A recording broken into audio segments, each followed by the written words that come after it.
Hi everyone, I'm Dr. Blackburn, and I'm super happy to have you here this semester for BSc 2086. I've made this video to walk you through where to find things in the course and essentially show you how I expect you should be navigating the course. This course moves really quickly, and you have a short amount of time in our accelerated semester to cover a large amount of content.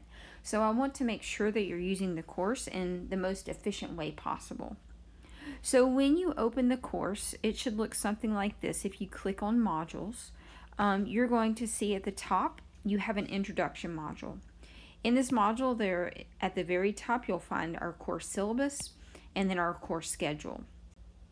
You're also going to see some of the more commonly asked questions. You can think of our introduction module almost like a facts page. So if you click here, you can find out how to contact me for help and other places to get help on campus. If you click here, you might find out about where you take your exams. All of this information is in the syllabus, but it's also here in kind of an easier to navigate format as well. What I want to look at though is the schedule. If you click here, the schedule is going to open and you'll see something that looks like this.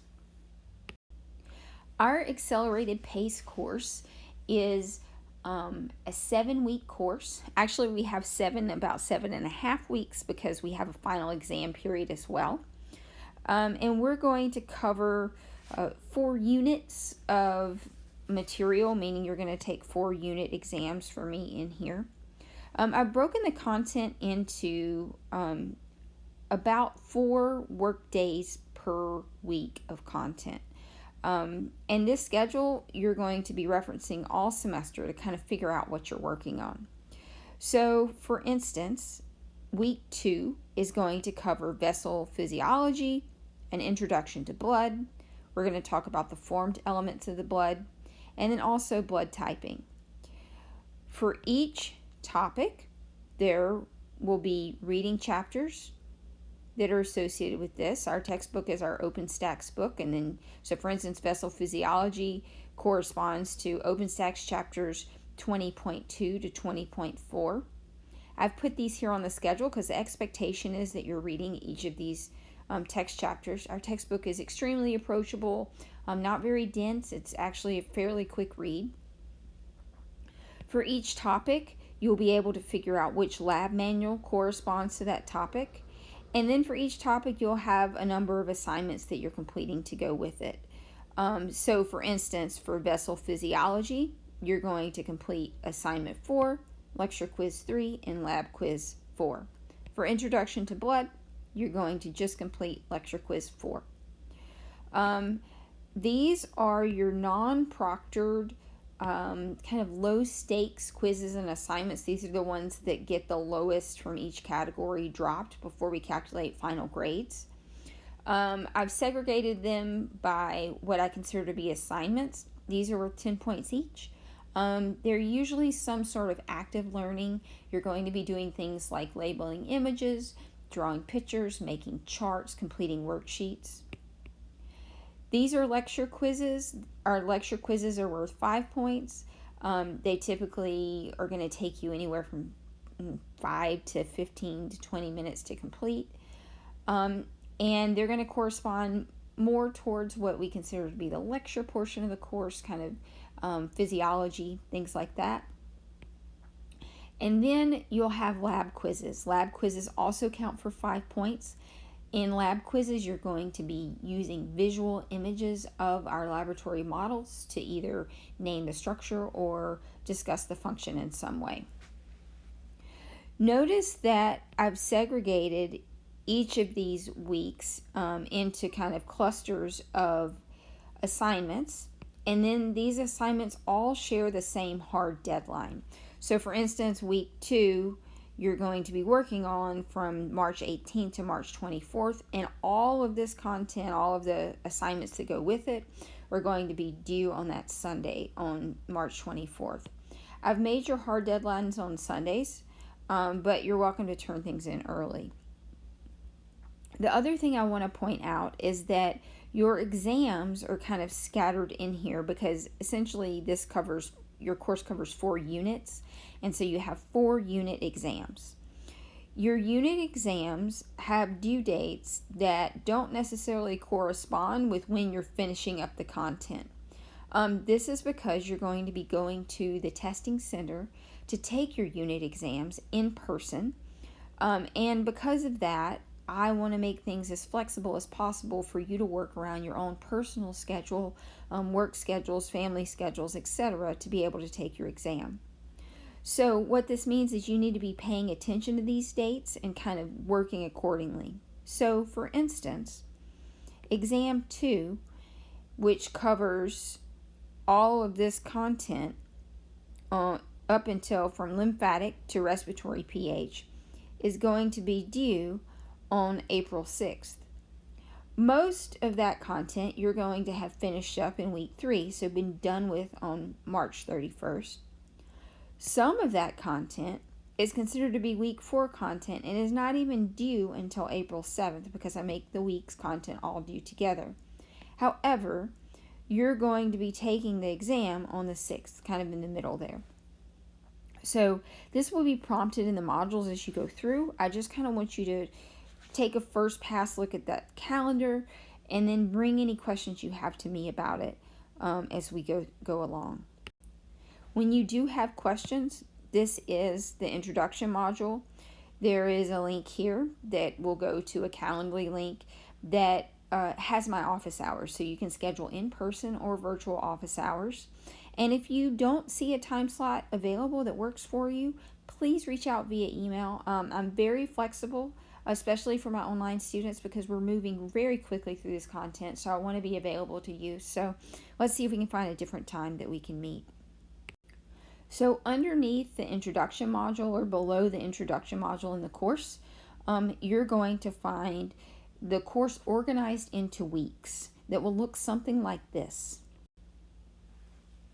So for each week, they will be divided into 4 active work days. So for instance, week 1, day 1, you'll see a task list at the top of each day.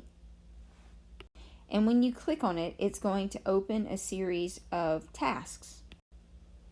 So our week 1 task list looks like this. Task 1 is to read your syllabus if you haven't already, and then you're going to complete an introduction quiz that is just kind of a did you read your syllabus, do you have any questions kind of quiz.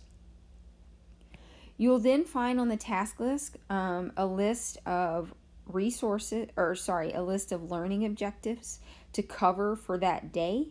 They'll be different every day and kind of vary by what the content is that we're covering. And they'll be accompanied by the instruction to use your resources to learn today's learning objectives. So here's what that means. So underneath each task list, you'll find the resources that go with that list of objectives. So you'll find your reading. So for instance, this day is all about cardiac anatomy. So you'll find the chapter links that go with cardiac anatomy. If you click here, you'll be pointed to a window that has the chapters that you need to be reading open. So, and if you're ever confused, you can look up here and see, okay, I need to read chapter 19.1, and here's 19.1, and you can read through. Sometimes I open it in a different window because I think it's just a little easier to navigate that way. You'll also find a page of lecture videos that accompanies each day. When you open these, you'll find embedded YouTube videos that are kind of labeled with what you're learning as you go through. For those days that you're covering laboratory content, you will find laboratory videos. For the most part, the goal of my laboratory videos is to help you pick out the structures on the models. I won't always be discussing physiology in depth, but I will be walking through the models, and especially any tricky parts or tricky to identify structures on the models. And then the other thing that you'll find for each section of content are notes. These are my personal notes, and I've given them to you for the most part as Word docs. I've done this with the expectation that you may be opening these as you're working through content, watching videos, reading the textbook, and editing these. It already has a lot of information there, but they won't always have everything. But they're a good starting place for you and can save you a little time from having to do all that work yourself. Once you work through the day's learning objectives using your resources, such as your videos, your notes, your text links, tells you you're going to find out about that here in your how-to video.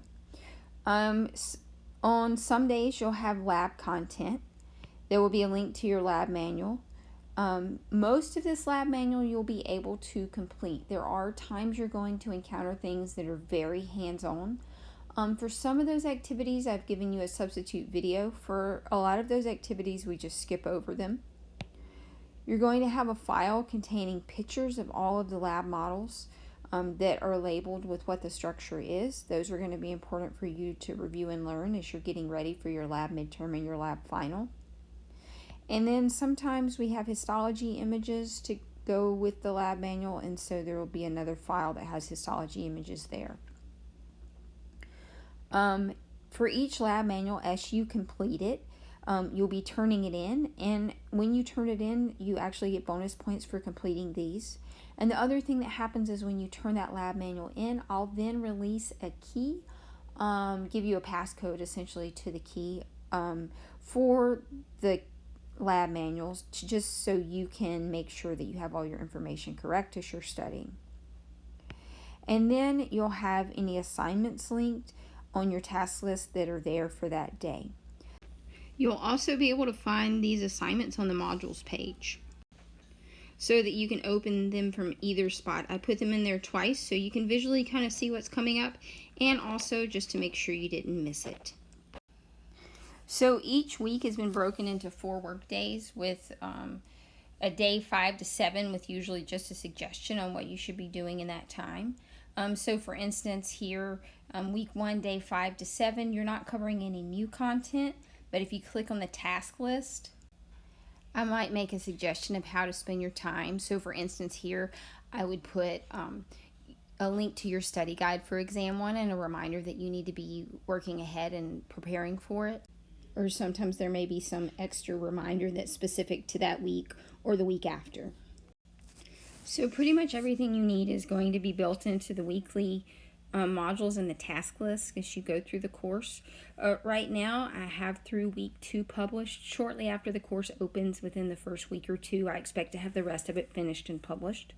But there's a couple other things that you'll look for in the modules of the course. So there'll be a module that will house all of the study guides for the exams and the exams as they come up. So again, right now I only have exam 1 study guide up, but you can expect to find your first exam there when it's time to take it, and then find future study guides for exams as well. I've also centrally located your lab materials. Your lab materials are linked in the weekly task list, and you don't necessarily need this, but I have additionally put them in a separate place because some students like to print them out or download them all at once. So you can find your lab materials that you'll need by week in the module label lab materials. And then the last thing that I want you to know is there in the course is there are these mini mock lab practicals. In our course, you're going to be taking a lab midterm and a lab practical that are visual. In order to give you practice, these are practice quizzes that are kind of broken into sections, and there's also a practice lab midterm. And you'll have another one of these when you get ready to study for your final. These don't count for any points for or against you, and you can complete them as many times as you want. And it's really a good idea to open them and at least do a few of them to get an idea of how you should be strategizing and studying for your lab midterm and lab final in our course. Okay, hopefully that should be a little bit of foundation to get you started, or at least to key you in on what you need to be looking for. I hope this course will be as user-friendly as possible.